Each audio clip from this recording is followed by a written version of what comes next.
ကျွန်တော်ကြည့်ရှုအားပေးနေကြတဲ့ WWE နဲ့ AEW လို့ wrestling show တွေဆိုတာ professional wrestling အားကစားကို storyline ဆိုတဲ့ဇာတ်လမ်းဇာတ်ကွက်တွေနဲ့ပေါင်းစပ်ပြီးတော့စီစဉ်ထားတဲ့ scripted entertainment အမျိုးအစားဖျော်ဖြေမှုဖြစ်ပါတယ်။ professional wrestling show တစ်ခုကိုလဲပတ်တဲ့နေရာမှာ promoter တွေကဒီ television မှာပြမယ်များစွာသောဇာတ်လမ်းဇာတ်ကွက်တွေအတွက်ကြိုတင်စီစဉ်ရတာရှိပါတယ်။ပြိုင်ပွဲတွေရဲ့အနိုင်ရှုံး storyline ရဲ့ tempo အတက်ကြ betrayal တို့လို plot twist တွေနဲ့ ending pointဒီလိုမျိုးအရာတွေကိုတေချာသတ်မှတ်ပြီးမှ professional wrestling show တွေအသက်ပတ်ရတာဖြစ်ပါတယ်။ဒီနေ့ close wrestling ရဲ့ content ကတော့ professional wrestling မှာတွေ့မြင်ရတဲ့ဒီအနိုင်ရှုံးရလဒ်တွေ wrestler တွေကို push ပေးတာနဲ့မျက်နှာသစ်နံပါတ်သမားတွေကိုစင်တင်ပေးတဲ့နေရာမှာဘလို့စံနှုန်းသဘောတရားတွေနဲ့စီစဉ်ကြရဲဆိုတဲ့အချက်ကိုဆွေးနွေးတော့မှာဖြစ်ပါတယ်။ဗီဒီယိုလေးမစခင်မှာတော့မိတ်ဆွေအနေနဲ့ professional wrestling နဲ့ပတ်သက်တဲ့ဘူးသရရစရာအကြောင်းအရာတွေနဲ့ concept သဘောတရားတွေကိုနားထောင်ကြည့်ရင်ကျွန်တော်တို့ close wrestling ရဲ့ YouTube channel လေးကို subscribe လုပ်သွားနိုင်ပါတယ်လို့ပြောပြရစီ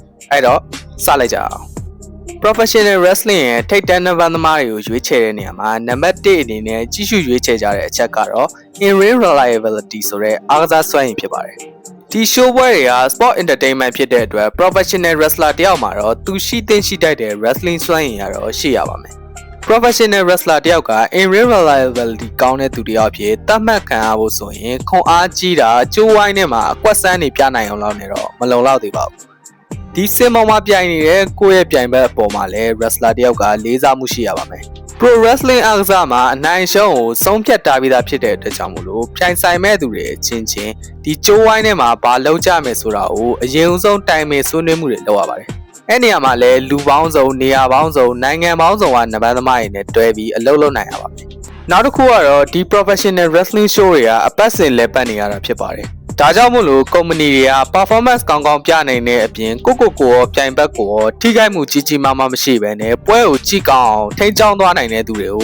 ုလိုလားပြီးတော့စင်တင်ကြပါတယ်။ဒီမှာတခုမေးခွန်းထုတ်နိုင်ကြတာ pro wrestling ဆိုတာလဲတိုက်ခိုက်ရေးအားကစားဖြစ်တဲ့အတွက်ကြောင့်မို့လို့ပြိုင်ဘက်ကိုမထိခိုက်အောင်အလုပ်လုပ်တာငကိုယ်တည်းက scripted ဖြစ်နေတဲ့ဒီအားကစားကိုပိုပြီးဝေဖန်ခံရအောင်လုပ်နေတာနဲ့မတူဘူးလားဆိုတဲ့အချက်ဖြစ်ပါတယ်။ pro wrestling မှာလည်းအကြမတော်ရင်အသက်အန္တရာယ်ကိုထိခိုက်လာနိုင်တဲ့အခိုက်အတန့်တွေရှိပါတယ်။ Don't try this at home ဆိုတာကအလကားသတိပေးတာမဟုတ်ပါဘူး။ဒီလိုအန္တရာယ်နဲ့လက်မလေးတွေဖြစ်နေတဲ့အချိန်တွေမှာ wrestler တွေကတိုက်ခိုက်နေတယ်ဆိုတဲ့ပုံစံကိုလည်းမပြတ်အောင်ထိန်းရင်းနဲ့ကိုယ်ပြိုင်ဘက်ကိုပြန်ကယ်ရတဲ့အခိုက်အတန့်တွေလည်းရှိခဲ့ပါတယ်။ reliable အားကိုးရတော့ဆိုတာဒီအချက်ကိုကြည့်တာဖြစ်ပြီးတော့ safe worker wrestler တယောက်နဲ့ပဲ company တွေကရေရှည်လက်တွဲဖို့ဆုံးဖြတ်ကြပါလိမ့်မယ်။ performance ကောင်းတဲ့ wrestler တယောက်ဆိုတာပရိသတ်ကိုအံ့ဩမှင်သက်စေတဲ့ပြကော့တွေပြနိုင်တဲ့သူတယောက်ဆိုတာတက်ပို့ပြီးတော့နေရာပေါင်းစုံအလူတွေနဲ့တွဲဖက်အလုပ်လုပ်နိုင်တဲ့စွမ်းရည်နဲ့အရေးကြုံရင်ကြုံတယ်လို့ပွဲကိုအဆင်ပြေချော့မွေ့အောင်စီစဉ်နိုင်တဲ့စွမ်းရည်တွေလည်းရှိရပါမယ်။ဒီလိုအချက်တွေနဲ့ပြည့်စုံနေပြီဆိုရင်တော့ in-ring reliability ရှိတဲ့ wrestler တယောက်လို့ company တွေကသတ်မှတ်ပြီးတော့နေရာပေးဖို့စဉ်းစားကြပါလိမ့်မယ်။နံပါတ်2အချက်ကတော့ connection ဘိုင်းပါပဲ။ connection လို့ပြောတဲ့နေရာမှာ pro wrestler တယောက်အနေနဲ့ချိတ်ဆက်ဖို့လိုတဲ့အရာတွေအများကြီးပါပဲ။ဒီလိုချိတ်ဆက်ရမယ်တဲ့မှာအရှိရပြောသွားတဲ့အတိုင်းပဲကိုအလုပ်တွဲလုပ်ရမယ်အနေနဲ့ရရက်က wrestler တွေပါပါလိမ့်မယ်။ပြီးတော့ wrestler တယောက်က company ကကိုပေးရတဲ့ character နဲ့လည်းချိတ်ဆက်မှုကောင်းကောင်းရှိရပါလိမ့်မယ်။ pro wrestling အသုံးနှုန်းရပြောရရင်တော့ kayfabe ပါဗျာ။ entertainment တစ်ခုဖြစ်တဲ့အတွက် pro wrestler တွေမှာ company ကသူတို့သတ်မှတ်ပေးရတဲ့ character တွေရှိပါတယ်။ဒီလိုချမှတ်ပေးရတဲ့ character တွေကိုကောင်းကောင်းပုံဖော်နိုင်တဲ့သူကို company တွေကအခွင့်အရေးပေးလေးရှိပြီးတော့နောက်ဆိုရင်ကို character အတွက်ပါကိုယ်တိုင်ဆုံးဖြတ်ခွင့်ရတဲ့ဒီအခွင့်အရေးရလာမှာဖြစ်ပါတယ်။အရင်ခေတ်တွေတုန်းကဆိုရင် kayfabe နဲ့ပတ်သက်ရင်ပိုတောင်တင်းကျပ်လေးရှိပြီးတော့ television နောက်မှာပါ kayfabe ထိန်းနေကြတာမျိုးရှိတတ်ပါတယ်။ character နဲ့ connect လုပ်နိုင်တဲ့ wrestler audience နဲ့လည်းပိုပြီးချိတ်ဆက်နိုင်မှာဖြစ်ပြီးတော့ think character ရဲ့အစိတ်ပိုင်းတွေကိုပါပရိသတ်ကလိုက်ပါစီးမျောနိုင်နေဆိုရင်တော့တင်အားထိတ်ဆုံးမှရှိနေဖို့ရွေးချယ်ခံရမယ် wrestler တယောက်ဖြစ်လာပါလိမ့်မယ်။နံပါတ်3ချက်ကတော့ matrix တွေပါတိုက်တာနိုင်တဲ့ game ကဏ္ဍတွေပေါ့။ wrestling entertainment ကလည်းစီးပွားရေးတစ်ခုဖြစ်တဲ့အတွက်နံပါတ်သမားတယောက်ကကုမ္ပဏီကိုအကျိုးမြတ်ဘယ်လောက်ပေးနိုင်လဲဆိုတာကိုကြည့်ကြပါတယ်။ဒီနေ့ခေတ်က social media ခေတ်ဖြစ်တဲ့အတွက်ဘယ်သူကတော့ဘယ်လိုလုပ်လိုက်လို့ viral ဖြစ်သွားတယ်။ဘယ် wrestler ကတော့ audience နဲ့ connection ကောင်းကောင်းရှိနိုင်တယ်ဆိုတာကိုကုမ္ပဏီတွေကတောက်လျှောက် tracking လိုက်နေမှာဖြစ်ပါတယ်။တခါတလေကျရင် wrestling company တွေကသူတို့ရဲ့ social media platform တွေမှာ positive reaction ရနေတဲ့ wrestler တွေကိုဆိုရင်ချက်ချင်း role တင်လိုက်တာမျိုးတွေတောင်ရှိပါတယ်။နောက်ထပ်ရှေ့တွက်လို့ရတဲ့ကိန်းဂဏန်းတွေဖြစ်တဲ့ merchandise ဆိုတဲ့အင်ဂျီတို့အယုတ်တို့ဒီလိုရောင်းရတဲ့အချက်တွေကိုကြည့်ပြီးတော့လည်းဘယ်လူကိုတော့ role တင်မယ်ဆိုတာကိုဆုံးဖြတ်တတ်ကြပါသေးတယ်။နံပါတ်4ချက်ကတော့ storytelling ပါ entertainment ဖြစ်တာကြောင့်မလို့ WWE, AEW, TNA စတဲ့ wrestling company တွေက storyline အနေနဲ့လဲပတ်နေရပါတယ်။ကိုက wrestler တွေကိုစင်တင်မေးဖို့ရွေရလိုက်ပြီဆိုတာနဲ့ storyline တစ်ခုနဲ့ကနဦးစီစဉ်ပေးတာမျိုးကို company တွေကလုပ်လို့ရှိပါတယ်။ wrestler တယောက်ကအစောပိုင်းမှာတော့ရွေးချယ်ခံထားရတဲ့သူမဟုတ်ပေမဲ့သူကြားတဲ့နေရာမှာကိုယ့်အလုပ်ကိုတခြားလုပ်နိုင်ရင်တော့တစ်ချိန်မဟုတ်တစ်ချိန်ကတော့ company တွေရဲ့အာရုံစိုက်တာခံလာနိုင်ပြီးတော့ career status မြင့်လာနိုင်ပါတယ်။ storytelling နဲ့ poster ကြောင့်မလို့အလုပ်လုပ်နေတဲ့နဘန်သမားတွေထောင်နဲ့ချီပြီးရှိတဲ့ company တွေမှာ wrestler တယောက်ကမနှက်ပြန်တပတ်ခါတော့ championship တွေထားရကြမှာတော့မဟုတ်ပါဘူး။သူ့ဟာနဲ့သူစောင့်ဆိုင်ရတဲ့အချိန်ကာလတစ်ခုကတော့ရှိနေမှာပါပဲ။နောက်ဆုံးအချက်ကိုမပြောခင်မှာ company တွေကအခွင့်အရေးပေးဖို့ထည့်စဉ်းစားလေးရှိတဲ့စီးရင်ထဲမှာ honorable mention အနေနဲ့တခြား company မှာအောင်မြင်မှုရခဲ့တဲ့နဘန်သမားတွေနဲ့နဘန်သမားမျိုးရိုးရှိတဲ့လူငယ်မျက်နှာသစ်တွေကိုလည်းထည့်သွင်းကြပါတယ်။ WWE မှာရှိမနေသေးပေမဲ့ TNA နဲ့ NJPW မှာအောင်မြင်မှုတွေရခဲ့တဲ့ AJ Styles တယောက်2016ခုနှစ် Royal Rumble မှာ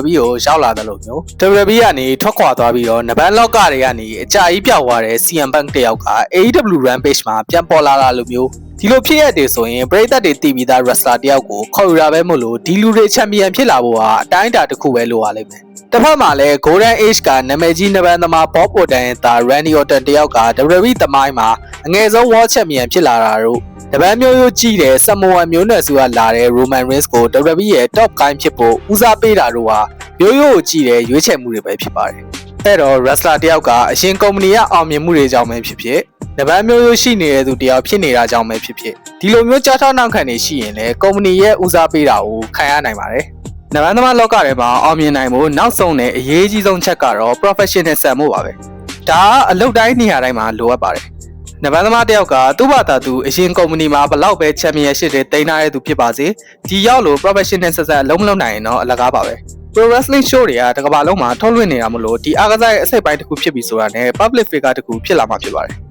professionalism ရှိတဲ့နဘန်သမားတယောက်ဆိုတာအရှိရပြောသွားတဲ့အချက်တွေဖြစ်တဲ့ကျိုးဝိုင်းထဲမှာလူပေါင်းစုံနဲ့အလုပ်လုပ်နိုင်တာတို့ပရိသတ်တွေနဲ့ကောင်းကောင်းချိတ်ဆက်ပြီးတော့သူ့ရဲ့ career status ကိုမြင့်တင်ဖို့ဒီလိုလုပ်ငန်းစဉ်တွေကိုချွင်းချက်မရှိဆောင်ရွက်နိုင်တဲ့သူဖြစ်ပါတယ်။ Wrestling Show ရဲ့အပြင်ဘက် activity တွေဖြစ်တဲ့ fan meeting တွေ make a wish တို့လို charity foundation တွေမှာပါဝင်ပြီးတော့ပရိသတ်တွေကိုစိတ်ခွန်အားပေးနိုင်တဲ့သူမျိုးဖိတ်ခေါ်တဲ့ interview တွေကိုလည်း professional ဆန်ဖြေကြားပေးနိုင်တဲ့သူမျိုးလိုအပ်ရင် company အတွက်အကြံဉာဏ်ကောင်းတွေပါပေးနိုင်မဲ့ wrestler မျိုးကတော့ company ရဲ့မျက်နှာဖုံးဖြစ်ဖို့အထိုက်တန်ဆုံးသူဖြစ်ပါလိမ့်မယ်။ဒီလိုလူမျိုးကပဲအလုပ်ကို healthy environment ဖြစ်အောင်စားဆောင်နိုင်မှဖြစ်တဲ့အတွက်ကြောင့်မလို့ကျန်တဲ့သူ့ကိုလေးစားတဲ့နမန်သမားတွေကလည်းသူနဲ့အလုပ်လုပ်ဖို့လိုလားကြပါလိမ့်မယ်။အဓိကချက်ကတော့ pro wrestling မှာအနိုင်ရှုံးဆိုတာ show ပွဲတစ်ပွဲစာဒီတိုင်းသတ်မှတ်လိုက်အောင်လည်းမပြီးရွက်နဲ့ရေချင်းပြည့်မီတဲ့ wrestler တွေကို storyline ဆိုတဲ့ project တွေမှာတေချာနေရာချစီစဉ်ပြီးမှလှုပ်ဆောင်ရတဲ့လုပ်ငန်းစဉ်တစ်ခုဖြစ်တယ်ဆိုတာပါပဲ။တိုက်ခိုက်ရေးအားကစားနဲ့ဒီတိုင်းဟန်ပြတေးရုပ်ပြရတဲ့ entertainment အမျိုးအစားတစ်ခုလို့လွယ်လွယ်ခေါ်ကြပေမဲ့ pro wrestling company တစ်ခုကိုလဲပတ်နိုင်မှုတိစောက်ရတဲ့ရန်နေအားတကယ်ကိုအနုစိတ်ပါတယ်